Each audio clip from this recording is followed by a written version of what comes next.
திருக்குறள் அதிகாரம் 122. கனவு நிலையுரைத்தல்.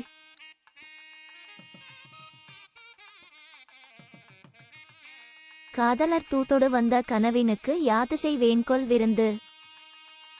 என் மனவேதனையை அறிந்து அதை போக்க என்னவர் அனுப்பிய தூதை என்னிடம் கொண்டு வந்த கனவிற்கு நான் எதை விருந்தாக படைப்பேன்?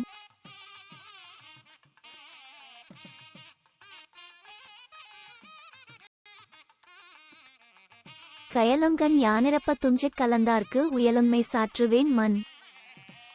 கண்கள் யான் வேண்டுவதுபோல் தூங்குமானால் அப்போது வரும் கனவில் காணும் காதலர்க்கு யான் தப்பிப் பிழைத்திருக்கும் தன்மையைச் சொல்வேன்.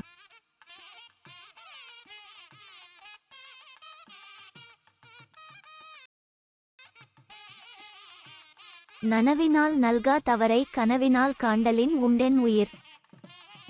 நனவில் வந்து அன்பு செய்யாத காதலரை கனவில் காண்பதால்தான் என்னுடைய உயிர் இன்னும் நீங்காமல் உள்ளதாகின்றது.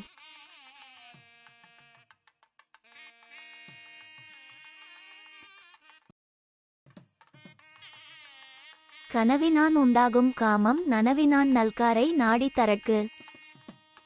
நேரில் வந்து அன்பு செய்யாதவரை அவர் இருக்கும் இடம் போய் அவரை தேடிக்கொண்டு வந்து தருவதால் கனவில் எனக்கு இன்பம் உண்டாகிறது.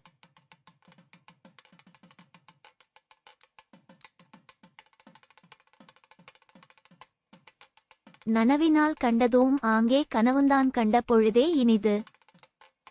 முன்பு அவரை நேரில் கண்டு அனுபவித்ததும் சரி, இப்போது கனவில் அவரை கண்டு அனுபவிப்பதும் இரண்டுமே எனக்கு இன்பந்தான்.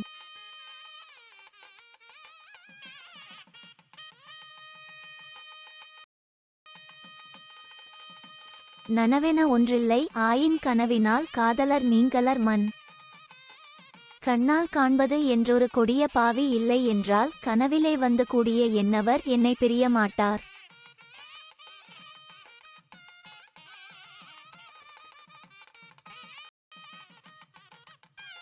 நனவினால் நல்கா கொடியார் கணவனால் என்னெம்மை பீழிப்பது.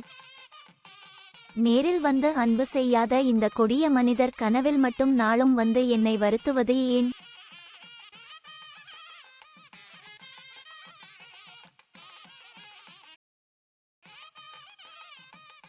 துஞ்சுங்கால் தோள்மேலராகி விழிக்குங்கால் நெஞ்சத்தராவர் விரைந்து. என் நெஞ்சில் எப்போதும் வாழும் என்னவர் நான் உறங்கும் போது என் தோளின் மேல் கிடக்கிறார். விழித்துக் கொள்ளும் போதோ வேகமாக என் நெஞ்சிற்குள் நுழைந்து கொள்கிறார்.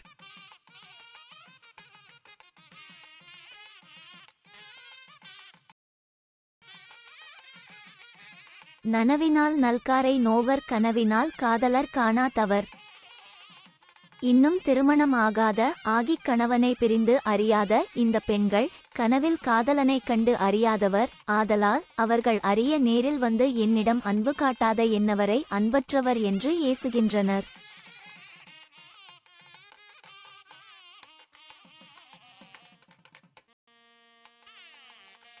நனவினால் நம்னித்தார் என்பர் கனவினால் காணார்கோல் இவ்வூர் அவர்.